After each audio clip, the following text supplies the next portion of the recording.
안녕하세요, 고남입니다. 네, 오늘은 2021년도 하반기 국민건강보험공단 신규 직원 채용 자소서 항목 분석을 한번 해보도록 하겠습니다. 생각보다 조금 하반기 채용 공고가 빠르게 떴는데 자소 작성은 2주 정도의 시간이 있으니까 최대한 빠르게 준비하셔가지고 좋은 결과 있으시면 좋을 것 같고요. 9월 14일까지 마감인데요. 자소서 첨삭의 경우에는 9월 8일까지 받도록 하겠습니다. 일단 항목들은 4개고요. 1000바이트, 그러니까 500자 정도 되니까 바이트랑 글자 수도 헷갈리시지 않으셨으면 좋을 것 같습니다. 네, 그러면 본론으로 넘어가서 자소서 항목 분석을 해보도록 하겠습니다. 1번 항목, 사회생활 또는 학교생활 중 본인이 응대한 고객 중에 가장 어려웠던 경험, 상황을 간략하게 기술하고 파악하고 해결하기 위해 노력한 것을 구체적으로 서술해 주세요. 일단 기본적으로 건보의 특성이죠. 간략하게 써라, 구체적으로 써라, 강조해서 써라, 이런 부분들이 항목에서 나와 있기 때문에 이 부분을 좀 시켜주시면 좋을 것 같아요. 해당 건 같은 경우에도 상황을 간략하게 기술하라고 했기 때문에 일단 저희가 두 가지씩이랑 문단 나누기는 필수고요.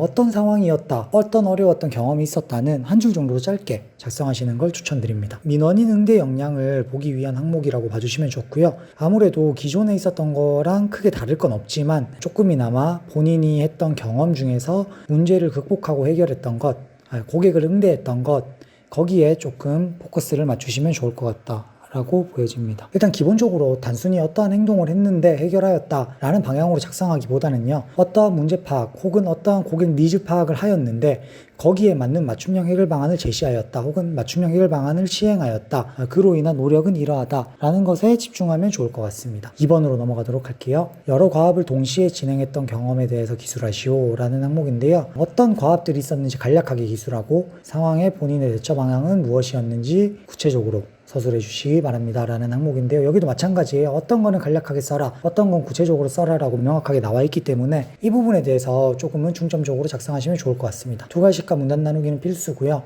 나열식으로 쓰는 것은 추천하지 않아요. 예를 들어서 어떤 과업이 있었고 어떤 과업이 있었고 어떤 과업이 있었고 이런 식으로 쓰는 건 추천하지 않고요. 단순히 우선순위를 정해서 해결하였습니다. 이것도 너무 보편적이잖아요. 만약에 우선순위를 정해서 해결하였다라는 걸 쓴다면 구체적으로 어떤 기준을 적용하였는지, 왜 그렇게 대처했는지가 명확하게 나와야 됩니다. 그리고 그로 인한 결과 및 성과가 나와주면 훨씬 더 좋겠죠. 쉽게 말해서 해당 항목 같은 경우에는 조금은 효율성을 본다라고 봐주시면 좋을 것 같아요. 여러 가지의 과업을 진행하는데 시간이 오래 걸리면 당연히 여러 가지 할 수 있겠죠. 하지만 주어진 시간은 한정적이고 그런 과업들을 난 동시에 진행을 하여야 되고, 그런 상황에서 내가 어떤 방법으로 이런 문제를 풀어갔는지, 대처를 했는지에 포커스를 맞추면 좋겠다라고 봐주시면 좋을 것 같습니다. 3번으로 넘어가도록 할게요. 소속된 팀에서 사기가 저하된 팀원을 독려하여서 조직 목표 달성했던 경험, 쉽게 말해서 이거는 이해 능력 아니면 전체 협업 능력 이런 거라고 봐주시면 좋을 것 같은데요. 수갈식과 문단 나누기는 필수고 해당 항목 같은 경우에 반드시 조장이나 팀장이어야 하는 것이 아닙니다. 많은 분들이 이런 항목들이 있을 때 나는 조장이었는데 이렇게 했다, 팀장이었는데 이렇게 했다, 이끌었다, 리더십 이런 거에 초점을 두는데, 리더십에 초점을 두는 것이 아니라 협업, 협력, 상호 간의 소통, 타인을 위한 노력에 초점을 두는 것이 중요합니다. 팀원들의 반응 같은 경우에도 팀원들이 칭찬했다, 팀원들이 감동했다 와 같은 단순한 반응들을 얘기하는 것은 추천하지 않습니다. 조금은 구체적으로 어떠한 업무에 대한 도움을 줬고 그로 인해서 팀원들이 어떠한 반응을 했는지, 감정적인 반응보다는 어떤 성과적이나 결과적인 혹은 조직의 목표적인 그런 반응들이 나와주면 보다 좋을 것 같다라고 말씀드릴 수 있을 것 같습니다. 마지막 4번으로 넘어가도록 할게요. 주변의 권유에 흔들리지 않고 본인의 가치관을 지켰던 경험, 상황을 간략히 기술하고 이겨내기 위해서 했던 노력, 결과 중심으로. 보시다시피 알겠지만 상황을 구구절절 쓰시는 건 아닙니다. 왜냐면 자소서에 있어서도 나의 얘기를 하는 건데 나의 경험을 풀어서 얘기하라는 게 아니거든요. 어떤 상황인지 간략하게 설명을 하고, 4번에서 묻는 것은 주변의 권유를 이겨내기 위해 실행하였던 노력과 결과, 그 중심으로 구체적으로 쓰라고 했기 때문에 상황은 간략하게 써라 라고 말씀드리고 싶고요. 해당 항목도 두 가지씩과 문단 나누기는 필수고, 주변의 권유가 반드시 부정적일 필요가 없습니다. 나의 가치관과 다르기만 하면 됩니다. 어떠한 부정적인 권유를 했는데 흔들렸다, 이건 너무 뻔해지고 결국은 상대방은 잘못이고 나는 올 옳고 바른 사람이다 라는 거에 포커스가 맞춰지는데 꼭 그러지 않아도 됩니다. 그리고 너무 강경하고 강하게 가치관을 지켰다라고 전달하는 것도 리스크가 있습니다. 자소서에 나는 이렇습니다 막 강하고 강경하고 이런 모습 보이는 게 생각보다 좋지는 않거든요. 그러니까 나의 가치관은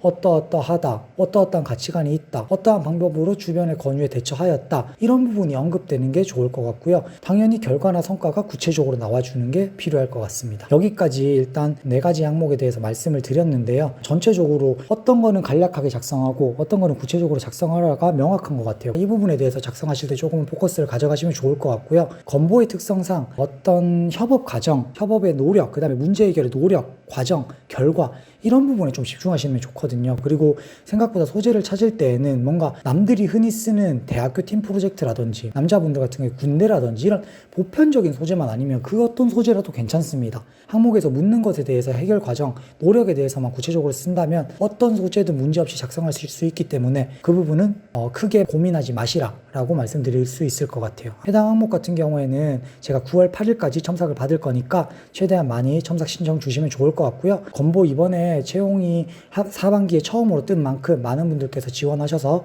좋은 결과, 좋은 목표 달성까지 이루시길 바라겠습니다. 네, 지금까지 고남이었습니다. 감사합니다.